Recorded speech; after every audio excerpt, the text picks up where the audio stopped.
roll the dice, hope for high.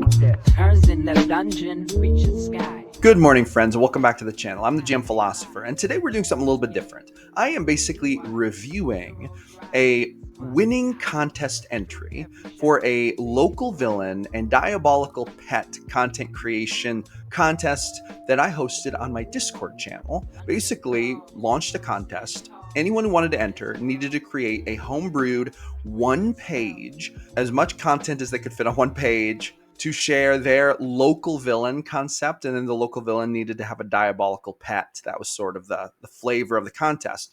And we had several entries. We had a vote off, and then the winner emerged victorious. The winning entry was called the Soulsmith. It was created by Forge357, aka Whispering Wisp.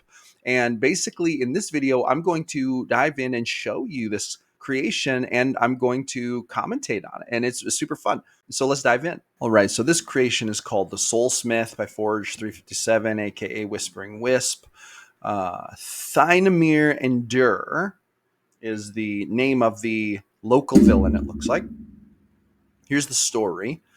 Thynomir was an apprentice under Kestron, an enchantment smith, hoping to become one someday. Unfortunately, his infernal heritage betrayed him and was left completely incapable of interacting with the weave. He has researched ways to create magic items for bitter decades, unable to use the methods of his late master. Old Thine, as many now call him, has lived as a humble blacksmith with his talking pet flame serpent named Pookie in a town outside the capital of the Dutch Viscounty. There have been many disappearances in the area over the years, but they have become alarmingly frequent lately. This was due to his silent success and ultimate failure. Now bound to his cursed item, he uses Pookie's paralytic abilities to take people and feed their souls to death below, desperately avoiding his own soul being reaped and gaining his greatest desire, magic. Okay, so this is interesting for a couple things I noticed. Is number one, we've got quite a bit of kind of like deep magic lore here. It says, was left completely incapable of interacting with the weave. The weave is like, basically the foundations of magic in D&D, as I understand it. I've included the weave in many of my games. If players go deep enough and they become powerful enough, eventually they find this, or they kind of, it's like a level of existence almost, But anyway, keep in mind that, the theme of the contest was local villains. And so this isn't like, they're not supposed to be some kind of cosmic level villain. They're supposed to be like a local villain. So it'd be like a local bad guy. Okay. Let's continue reading here. By the way, do you struggle to come up with plot arcs on the fly? If so, I have the perfect tool for you. It is called My Ultimate Plot Randomizer. It is a free ebook. When you join my email list, you can download this for free. You'll get the link in your first email. It contains 4 D100 tables that will let you roll random plot arcs whenever you need them. Roll the hook, the conflict, and the conclusion, and even add wild and wacky stuff all right there. Download this, print it out, add it to your tool collection, and you will never go without another plot arc again. I give this away for free to help you create awesome plot arcs just like I do. I use this in almost every single session, and you are not going to want to miss out on this, so make sure you grab this. Red Herrings leaves ashes at the scene to implicate the local apothecary, recently advertising their new corpse powder for butchers and has ties to the Thieves Guild. Takes valuables, but only things light enough for Pookie to carry, and dishevels the place to make it look like a robbery gone wrong, when what's actually going on is that he's feeding souls to his magic item. Okay, combat tactics. Thynomir will mostly rely on Pookie for combat, but will use the cursed items and his newly acquired warlock abilities to try and beat down the party enough to escape. The longer it takes to track him down, the stronger warlock he is. If caught early enough, he is merely a feeble, desperate old man, fearing for his life. At warlock level 6, he escapes without confrontation. So, warlock class, basically. Let's take a minute and admire this artwork and this design. This is a really cool design. Forge357, aka Whispering Wisp, designed this and did a super stellar job. Looks like, basically just like a D&D source book page is what it really looks like. And I have a feeling that this probably contributed to this entry winning, because the design here is really, really attractive. Super, super nice. Okay, so let's talk about Death Blow and Soul Etcher. Wondrous item, very rare, requires attunement. A hammer with a clear orb in the center, attached to a narrow, ever burning chisel via ethereal thread. These are considered a light hammer and dagger for purposes of attacks. Wait a minute. A hammer and a clear orb in the center attached to a narrow, ever burning chisel. Oh, it's Death Blow and Soul Etcher. So Death Blow is a hammer and Soul Etcher is the chisel because he's a blacksmith. I see. These are considered a light hammer and dagger for purposes of attacks. The hammer's orb is filled with souls used for both crafting and feeding the paired items. When you kill a humanoid creature with these weapons, you may choose to store the creature's soul inside the orb. Okay. Curse. Once attuned, every 2d4 plus 2 days, the items must consume a stored soul. If no soul is available, it will remove one stitched soul, possibly removing warlock abilities. If there are no souls available, it instead eats and destroys the user's soul, killing them. Okay. Soul Flame burns one soul. For 1 minute, the weapon deals an additional 46 fire damage. Okay, so wow. So basically, for a combat, you'd need a soul consumed. So you want to have a few souls in the chamber, as they say. Soul Tempering. You may fortify your own soul with the souls of others. While your soul is fortified, Death Blow and Soul Etcher may serve as a fiend-packed warlock patron. So that's how Thynomir has become a warlock and gain access to magic, basically. You may fortify your own soul with the souls of others. While your soul is fortified, Deathblow and Soul Etcher may serve as a fiend-packed warlock patron. If the items awaken and gain sentience, they may serve as a hexblade patron. It's kind of fun. Describe Old Thine, dour, loud, old, harmless. He was already making plow blades and shoeing horses for those heading to the city before I was born. Still got that look like someone kicked his puppy every time I see him. The Sadra shopkeep. That's kind of funny. It's actually really funny and flavorful.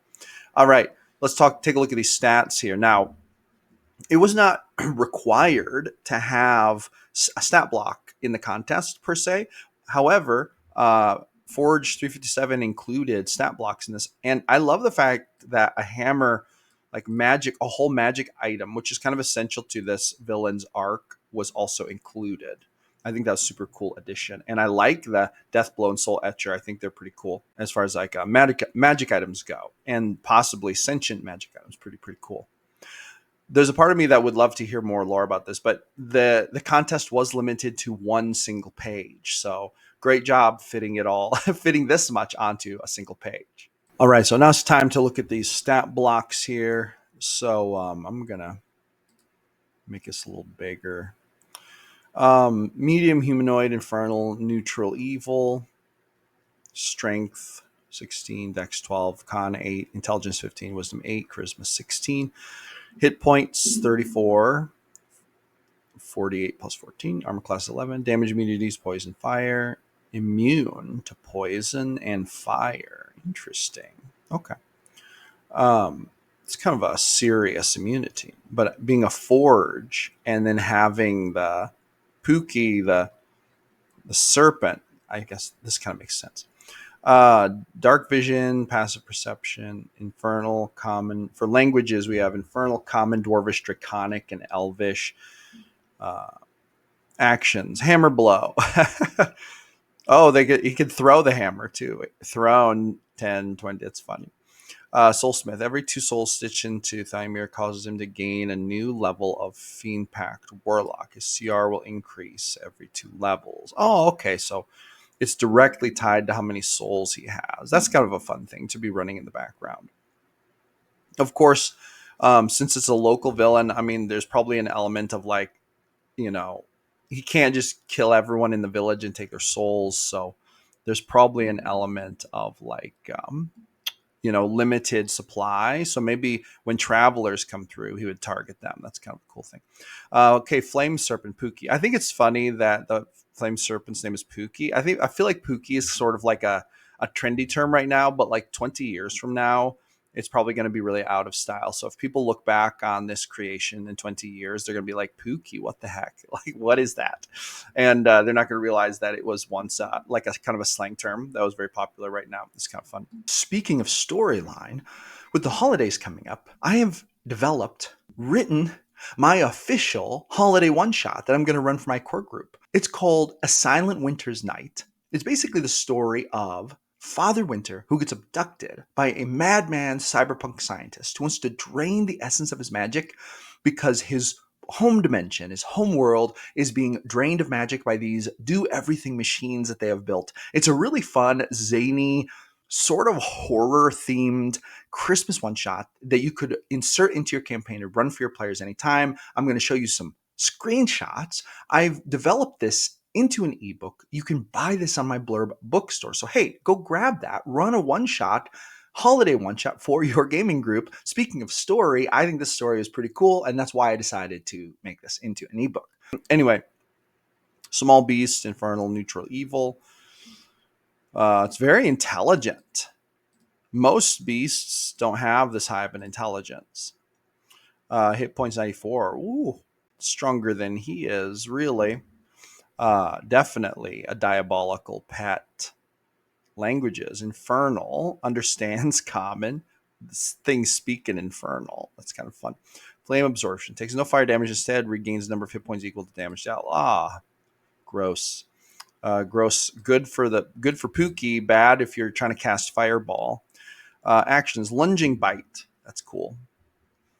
Poison damage. Paralyzing spray. Okay. 15-foot cone. That's cool. So it's it's almost like a cobra would spray their poison. And then not only is it spraying poison, but make a DC 15 con saving throw versus repeating poison damage and paralysis for 1 minute. I'm just trying to see here. Paralyzing spray. So you could be paralyzed for a whole minute, which is really gross.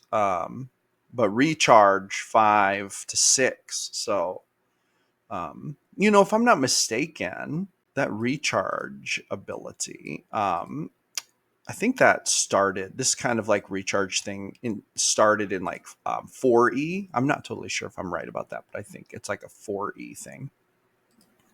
But I like it.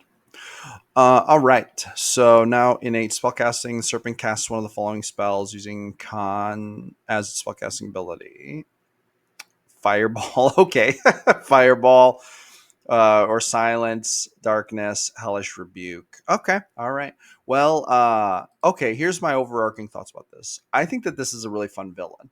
If I were going to put this villain in a story, I would basically have this villain. The one thing I'm thinking of is that this person, their whole thing is about collecting souls for the magic item. That's sort of it's almost more like the magic item is the villain, and this guy just carries it around. He's like the legs of the villain, and then there's the flame serpent. So I'm also interested in where he got the flame serpent. Of course, there wasn't room for that, but I'm interested in hearing about that. With that being said, the way that I would run this villain, I think, is, he would be obsessed with collecting souls, but he can only collect so many souls without raising suspicion in like a local setting, unless he lived in like a big city.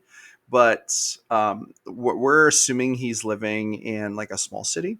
So with that being said, I think that when a party comes through town, he would notice them. He would always be noticing visitors and like, are they, high risk or low risk for me trying to take their souls?